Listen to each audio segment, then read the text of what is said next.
The courtroom was filled with tension as the case of Christopher Armstrong unfolded. He stood in front of the judge, his hands shaking slightly as he waited for the verdict on his plea. The past few weeks had been a whirlwind for him, and today felt like it would decide his future. "Mr. Armstrong, the results of your UA came in. They are positive for methamphetamine, marijuana, and amphetamine. As we discussed earlier, your plea bargain includes a deferred adjudication for 2 years, but you must prove yourself worthy of this chance," the judge announced, the weight of the words hanging in the air. Christopher nodded, his mind racing. He had been trying to keep his life together for years, but his addiction had always held him back. The looming consequences of his actions were now much clearer, and the chance to turn his life around felt like a lifeline. However, the process was far from simple. "You're not allowed to possess any weapons or ammunition with an affirmative finding of family violence," the judge continued, his voice firm but not unkind. "This is part of the plea bargain agreement. You need to understand the full implications of this." Christopher's mind wandered for a moment. The thought of losing his children, of never being able to protect himself again, hit him hard. He had been living with the fear of what his actions had done to his family for months now. His ex-girlfriend, Tricia, was now involved in a complicated situation with their children, and things seemed to be spiraling. "I don't understand. I'm not going to have my kids, am I?" Christopher's voice was quiet, filled with a mix of confusion and desperation. "I've been trying, but I've messed everything up." The judge paused and then responded, "I'm not your attorney. My job is to ensure you understand what this plea bargain means. You need to be honest about your situation and take responsibility. You can still fix things, but it will take effort." Christopher's heart sank. The reality of his situation was beginning to hit him like a ton of bricks.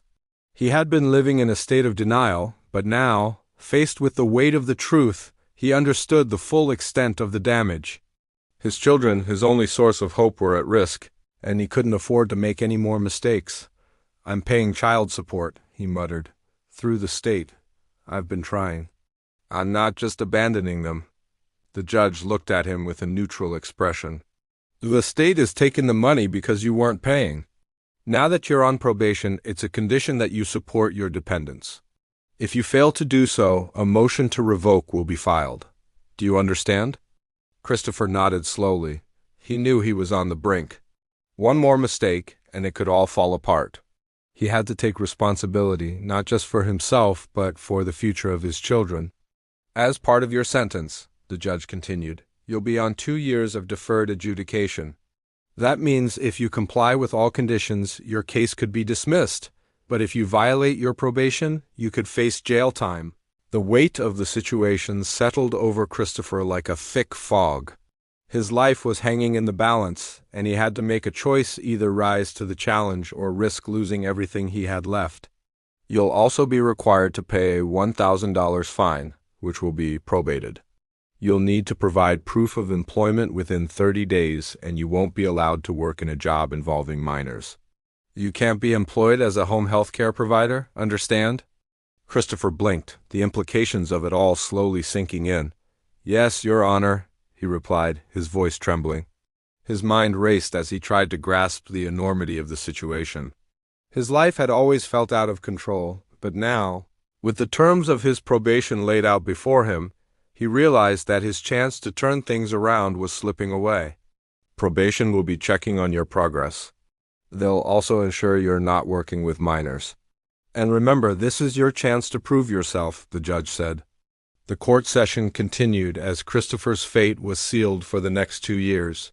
He knew this was his moment of reckoning, a moment that would determine whether he could rise from the ashes of his past mistakes or fall deeper into the pit of despair. Christopher Armstrong sat in the courtroom, his heart pounding. The sound of his pulse filled his ears, drowning out everything else. His fate was being decided right in front of him.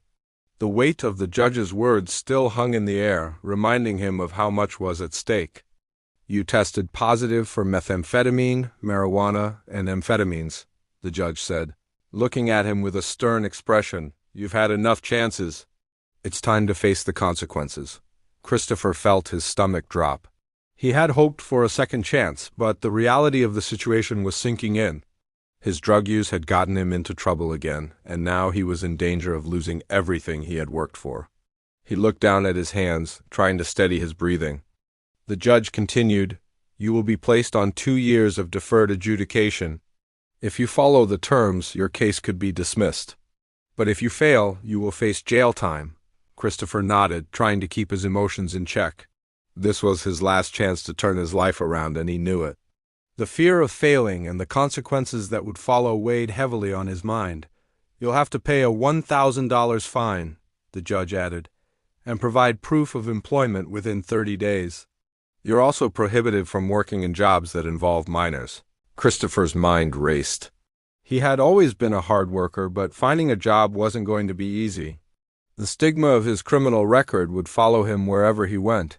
He would need to prove he was more than his mistakes. The judge's voice brought him back to the present. "You will also be required to attend parenting classes and a substance abuse program.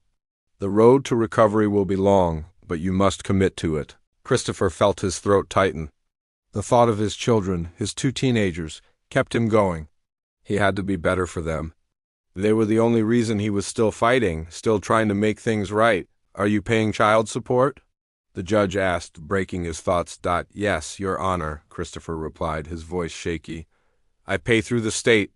I've been trying to stay involved in their lives." The judge raised an eyebrow. "So, the state had to intervene because you weren't paying?" Christopher winced at the truth. "Yes, Your Honor, I wasn't consistent. I know I've made mistakes, but I've been trying to do better." The judge gave a small nod. "Part of the conditions of probation is that you support your dependents. If you fail to do so, a motion to revoke will be filed. Do you understand?" "Yes, Your Honor," Christopher answered quietly, his voice barely above a whisper. The judge continued, "There will also be restitution. I want you to understand that these conditions are in place to give you a chance. If you succeed, this can all be behind you. But if you fail, you could face jail time." Christopher nodded again. He knew this was his only shot. His past had caught up with him, and now he had to face it head on. But he wasn't sure he could do it alone. He needed help. "You're also required to prove that you're employed within the next 30 days, the judge said. "You can't work in any capacity that involves minors. And you must attend a substance abuse treatment program." Christopher's thoughts briefly wandered to his ex-girlfriend, Tricia. He had tried to help her, but their relationship had only made things worse. Now she was dealing with her own issues, and their children were caught in the middle. He couldn't afford to let them down again. "Your probation officer will check on your progress," the judge said.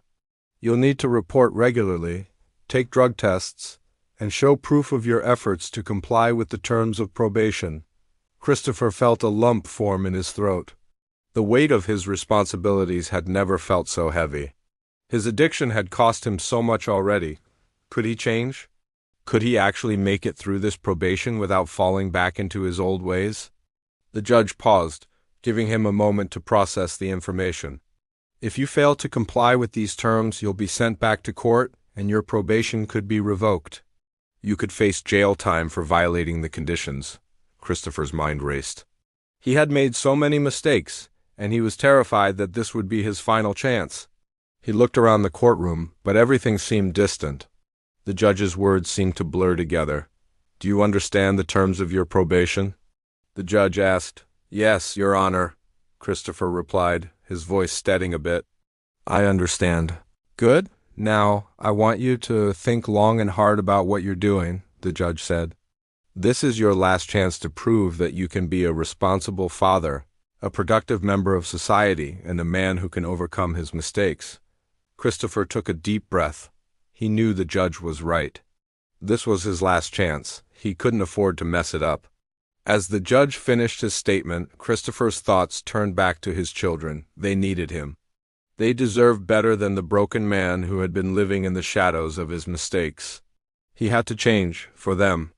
The judge continued, "I'm going to defer adjudication for 2 years. During that time, you will follow all the conditions set before you. If you succeed, your case could be dismissed. But if you fail, you'll face the consequences. Do you understand?" "Yes, Your Honor," Christopher replied firmly.